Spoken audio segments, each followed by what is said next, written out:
नमस्कार, माझं नाव आहे दमाबाई सजनू पवार.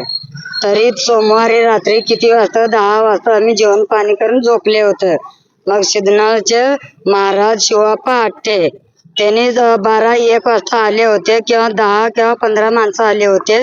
येऊन काय केले ते घरात सगळं माणसं घुसले. ते घुसून काय केले ते आमच्या मालकाला धरून बाहेर काढले. ती माझ्या नणदला पण काढले. ती काढून मग तेव्हा बाहेर घेऊन मग त्या डोळ्यात चटणी घातले. चटणी घालून मग रस्सीनं बांधून पिकाप एक गाडी होतं, मग कार गाडी होतं, त्याच्यात घालून रात्रीला सोमवारला घेऊन गेले त्याच्या गावात. मग सकाळी आम्ही उठून मंगळवारी अक्कलकोटला आलो. अक्कलकोट आले नंतर स्वामी साहेब आहे ते त्यांच्याजवळ माझे लेकरं दोघं पायात टाकले. तरी टाकल्यानंतर त्यांनी काय केले ती धमकी आम्हाला द्यायला आले. ती काय कुठं तुमच्या नवऱ्याला घेऊन गेलो, कुठं गांड्यात बंदूक गाठले, ते सगळं तुम्ही लबाड लबाड बोलते. ती आम्ही तुमचं काय तक्रार घेत नाही, जेव्हा तुम्ही कुठलं कागद केलेलं आहे तिकडनं जावा असं म्हणून आम्हाला पाठवून दिले. ते तसं मग 3 दिवस झाले. ते आता आम्ही पोलीस जवळ जाऊन जाऊन आम्ही यायला आले तरी आमचं कंप्लेंट कोणी घेत नाही. तरी त्याच्यावर अजून लेकरं बी ते एक बायको माझी नणद जवळ ते एक लेकरं पण आहे. ते लेकराला पण लय खूप त्रास द्यायला आले. ती मग माझ्या मालकाला झाडाखाली बांधून साखळी त्याला हातात पायात बांधून खूप लय मारायला आले. ती मग आमची कोणी इन्क्वायरी करत नाही. मग त्याला काहीतरी झाले. मग अक्कलकोटचे साहेब ते काय ते आमची गिराक धरत नाही. मग त्याला काय झालं तर माझ्या लेकराला बी घेऊन आम्ही काय करायचं, आम्ही पण मरून जाणार. आमची मागणी काय ते सरकारकडच्या आम्हाला काहीतरी मदत करावं.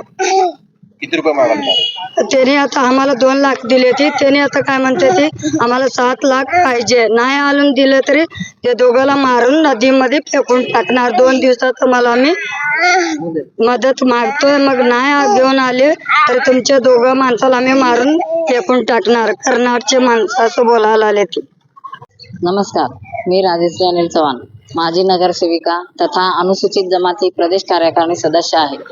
आज आम्ही पारधी समाजाचे असून आमच्या लोकांवर इतका अन्याय होत आहे. कुठल्याही खेड्यापाड्यात असू दे किंवा कुठल्याही जिल्ह्यात असू दे, पारध्यावर खूप अन्याय होत आहे. पोलिसाकडे जर दखल घेऊन जात असतात तरी तिथं काय दाद घेत नाहीत.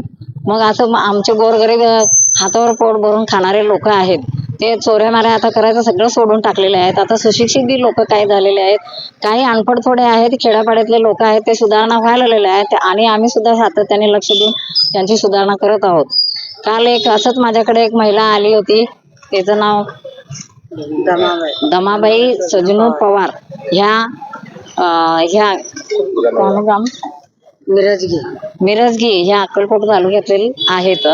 त्यांच्या मिस्टरांना असं घेऊन गेलेत म्हणून त्यांनी माझ्याकडे आले. इथं पहिला त्यांनी दक्षिण तालुका आपलं अक्कलकोट दक्षिण तालुक्या इथं त्यांनी कंप्लेंट द्यायला गेलेलं असताना त्यांची कंप्लेंट बी घेतलेली नाही. उलट त्यांनाच धमकी द्यायला लागलेत की तुम्ही पारध्याचे आहेत आणि तुम्ही पारध्याचे असं खोटे नाटे काही तुम्ही अर्ज करत असतात असं म्हणून त्यांना हाकलून दिले.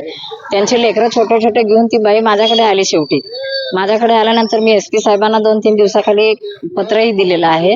पत्र देऊन SP साहेबांनी आम्हाला म्हणलं की कळवतो म्हणून सांगितले. परंतु असा विषय झालेला आहे, त्या महिलेच्या घरी रात्री येऊन काही त्यांचे जे ऊस तोडीला जे कामाला जात असतात त्यांच्याकडनं त्यांनी उचल दिलेले होते 2 लाख रुपये.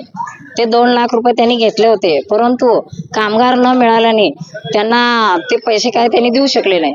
मग त्यांच्या तिकडले सर्व टोळीचे 15-16 जण येऊन कारमध्ये घेऊन येऊन त्यांना त्यांचे मेसेज आता ते सांगितलेले आहे, ती काय घटना झालेली आहे ती सांगितलेली आहेत. तर अशी घटना झालेली आहे. आणि मग आता त्यांच्या मिसेसला तो जो हे आहे सजनू पवार त्यांनी व्हिडिओ कॉल करून बायकोला त्यांच्या सांगत आहेत की मला असं असं साखळीने बांधून झाडाला बांधून ठेवलेले आहेत आणि मला असं म्हणतात की 2 दिवसात 7 लाख रुपये दे, नाही दिलं तर तुला मारून टाकू व तुझ्या बहिणीला सुद्धा मारून टाकू म्हणून असं सारखं वारंवार धमक्या देत आहेत. 2 दिवसाची मुदत दिली. ते गोरगरीब आहेत, त्यांनी 7 लाख रुपये कुठून देणार? त्यांच्याकडनं असं खंडणी मागायला लागले. त्यांचं अपहरण करून घेतलेलं आहे. एक महिला सुद्धा त्यांच्या बरोबर आहे, भाऊ बहिणींना घेऊन गेलेल्या आहेत. असं जर अन्याय सतत होत असलं तर आम्ही समाज कुठं जाणार, कोणापाशी जाणार आणि कोणापाशी न्याय मागणार? याच्यासाठी आम्ही वारंवार आमच्या पारधी समाजावर जे अन्याय होत होते कुठंतरी या सरकारने थांबवावं आणि जे वरिष्ठ अधिकारी आहेत, SP असो किंवा कमिशनर असो, यांनी सुद्धा दखल घ्यावी आणि जर व्यक्तीला जर काय जीवे मारण्याची धमकी देतच आहेत आणि व्हिडिओ कॉल करून तो सुद्धा सांगत आहे, त्यांनी जर मारहाण करून त्यांना नदीत फेकून टाकू असं म्हणून क्लिअर कट सांगत आहेत, तर याला काय झालं तर आम्ही अक्कलकोट दक्षिण ह्याचे तालुक्याचे API साहेब, अधिकारी व कर्मचारी हे जबाबदार राहतील एवढं सांगते आणि SP कडे न्याय मागते. लवकरात लवकर त्यांचे गोरगरीब आहेत, लहान लहान लेकरं आहेत, त्या लेकरांचे ते बघून मला सुद्धा कळवळ आलेली. तर या पोलीस अधिकाऱ्यांना कळवळ काय येत नाही आणि पारधी शिक्का म्हणल्यानंतर आम्ही काय चोरत आहोत का? आम्हाला बाकीचं का? आम्ही पोट भरतोय, आम्ही पोटासाठी माझे सर्व भटकंती फिरत आहेत, कुठं फिरत आहेत, काय करत आहेत, ते कसं करून लेकरा बाळांना जगवत आहेत, आपल्या पतीला हे करत आहेत, तरी सुद्धा हा अन्याय होतो. तर हा अन्याय कुठेतरी थांबवावा एवढीच मी सरकारांनाही विनंती करते व SP साहेबांना सुद्धा विनंती करते. जय हिंद, जय महाराष्ट्र.